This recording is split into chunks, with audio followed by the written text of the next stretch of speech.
Hey everyone, and welcome to this week's project. This week we have something a little bit different. I was cleaning and rearranging my workshop and I came across this log. Clearly it is split in 4 or 5 places and I just didn't have the heart to throw it away or put it in the burn pile. So going to be attempting some resin fixes with this and going to make a small bud vase. So stick around and let me know what you think. And don't forget to watch all the way through. We pick a winner from last week's contest and announce a new contest as well. So stick around and I'll talk to you in a little bit. So as usual, using Total Boat, using the medium hardener 2-to-1. And a paddle mixer on the drill. And the magic of video, it's already mixed up and I'm pouring it in 2 different containers so I can put 2 different colors in it. Now, because this project is not a, I guess what we would call traditional project, I wanted to do something a little bit different, so I went a little bit rogue with the colors, starting with UFO green. It's becoming actually one of my favorite pigment colors. I'll link it and everything else I'm using in the video description, so if you're interested, be sure to check it out. This is a yellow Tuscan Sunset, I believe it's called. So with a piece like this with resin, it's really hard to tell how much you need because you don't know where all the cracks go, if they get bigger as they go down, or I knew they went all the way through, out to the edges, so that's why I used all of the tuck tape. It may seem like overkill, but this was probably the fastest mold I've ever made, and one of the only ones that didn't have any problems whatsoever. 0 leaks, even a little bit. So it worked out quite well.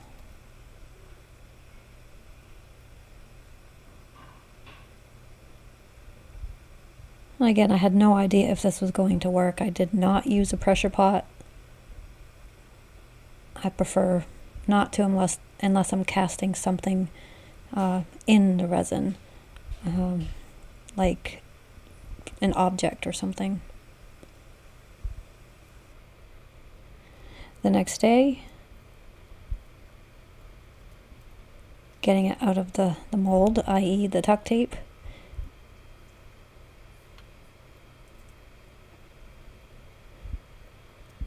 It took forever.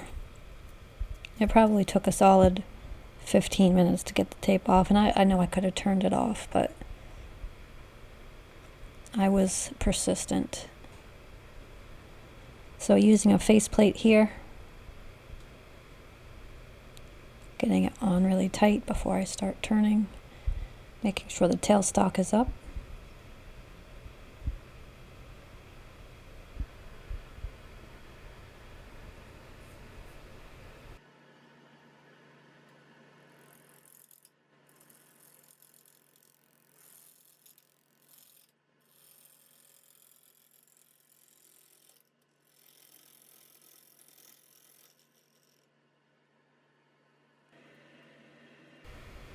Stopping and checking to see, I obviously know it's still out of balance, but just checking to see where we're at.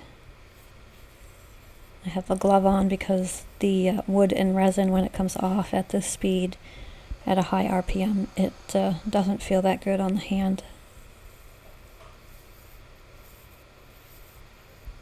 So just attempting to balance it up or true it up here with the Carter and Son bowl gouge.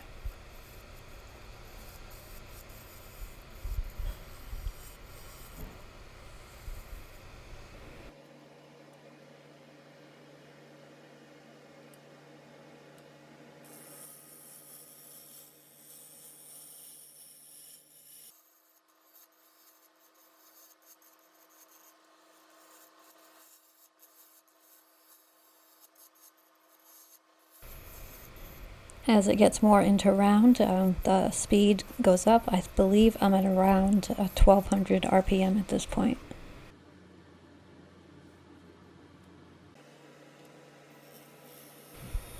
Starting to take shape here. Literally, I'm shaping it with the bowl gouge.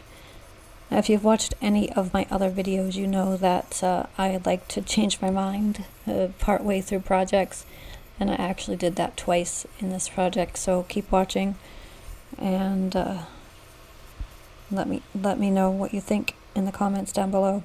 I do read and answer every single comment, so ask away or comment away. Here I'm using the Carter & Son skew chisel. I'm going to be making a tenon.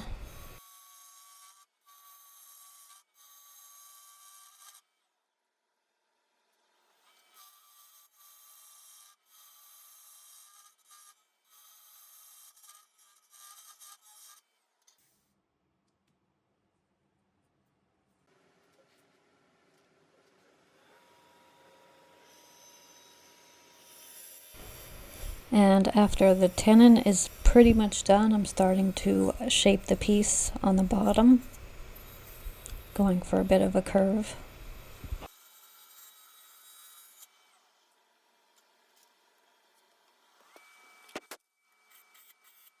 And I know I say this almost every time, but I'm always amazed at the grain in every piece, especially maple, which is what I turn most of. So you can get just different spalting and grains in one piece that you think wouldn't all be in one piece, but it is. And I like sort of putting things back together like this. Like this would have ended up in the wood stove or the fire pit or the garbage can. And to save it is part of the art, I think, at least for me.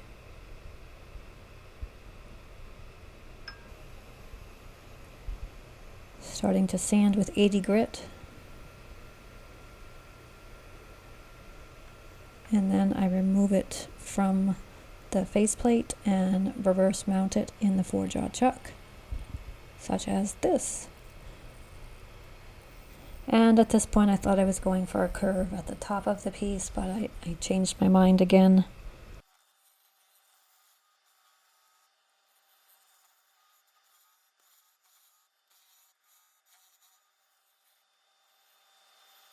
I figured because this piece was a little bit different, the curve at the top was just a little bit traditional or old-fashioned, and I wanted a more modern look. At least that was my train of thought.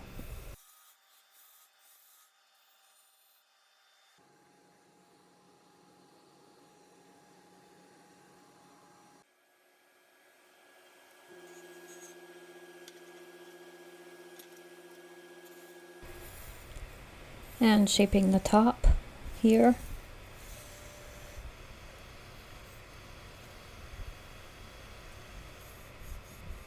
It would be cool if I could have hollowed it like that with a very small tip, but that would be difficult.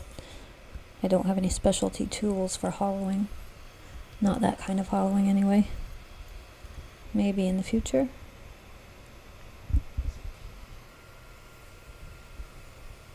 Fixing the camera to give you a little bit of a different vantage point here.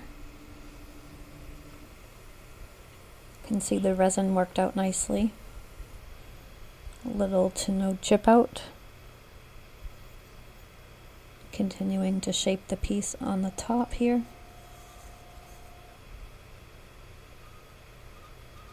And if you're new to the channel, welcome. Glad you found us, and be sure to hit that subscribe button. I put out a new video every week and would love to have you along for the journey. If you don't want to miss an upload, be sure to hit that bell icon as well. It notifies you whenever we upload a new video.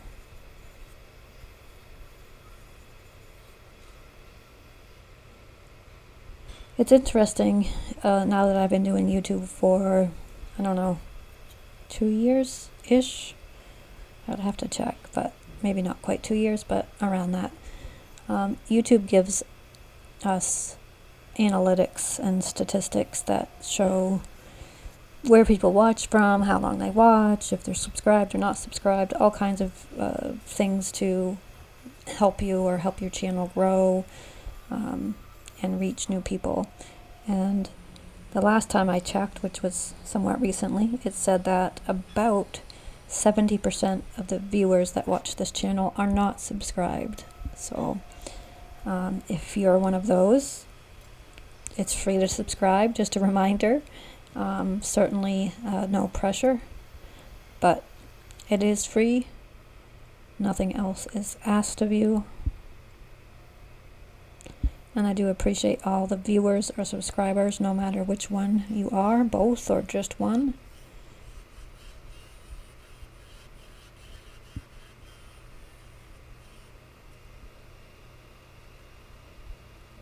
Using the pull saw here to take that little knob off. And then I'm going to be using a drill chuck with a Forstner bit to start the hollowing process. Now the goal here isn't to hollow the entire vase or piece. It's to hollow enough to put a glass insert into the vase, because this is ultimately going to be a bud vase. So obviously you don't want to put water in a wood vase, so putting a glass insert in allows you to put flowers in it. So that's what we're doing. I don't actually have the glass insert, but I did order one, and if I can, I'll put a picture up here on the screen for you.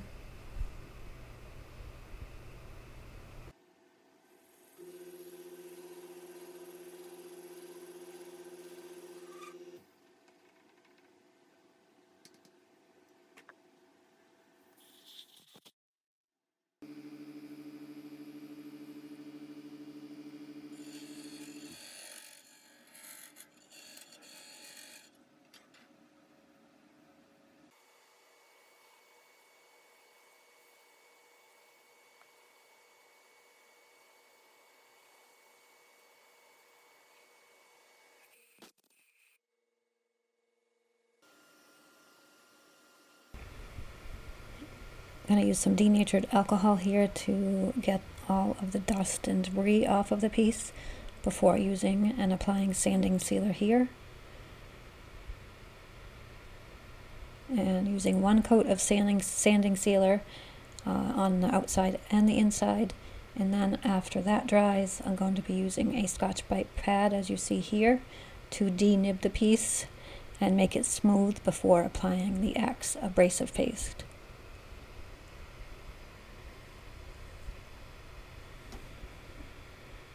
Here's the Axe abrasive paste. You can go to axewoodpaste.com and order your own kit. And they do have smaller kits available now. If you don't do a lot of wood turning enough to buy a regular kit, they do have these smaller kits available now, obviously at a lower price. And that's what the winner of last week's contest in last week's video is going to be winning, is a small axe kit. So be sure to watch to the end to see if you're that winner. After the Axe abrasive paste, this is just the Axe polishing paste.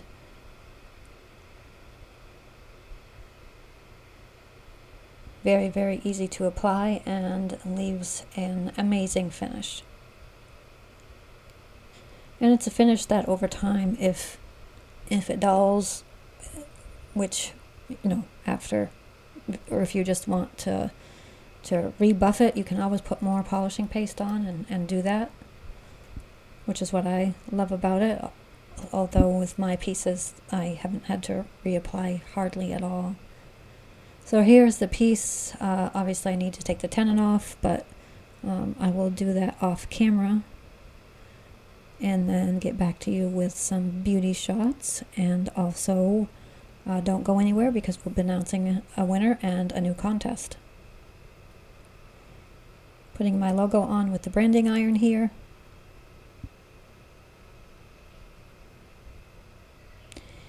Beauty shots here. And this week's contest is, if in the comments down below you want to enter, please give this piece a name. I have yet to come up with a name for it. So give it a name and I'll pick the one I like the most and next week announce the winner.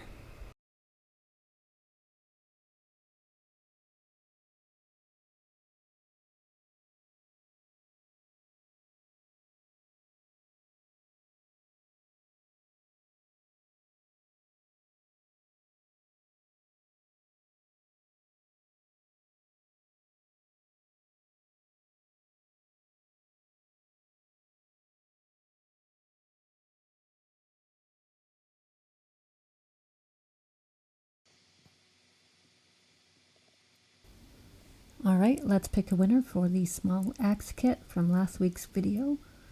I enter the video URL. It tells me how many comments, 143. I click the start button and the winner is Chris. Congrats, Chris. Make sure you send me your info and I'll get that axe kit mailed out to you. Thanks everyone for watching. I really appreciate it. Peace out.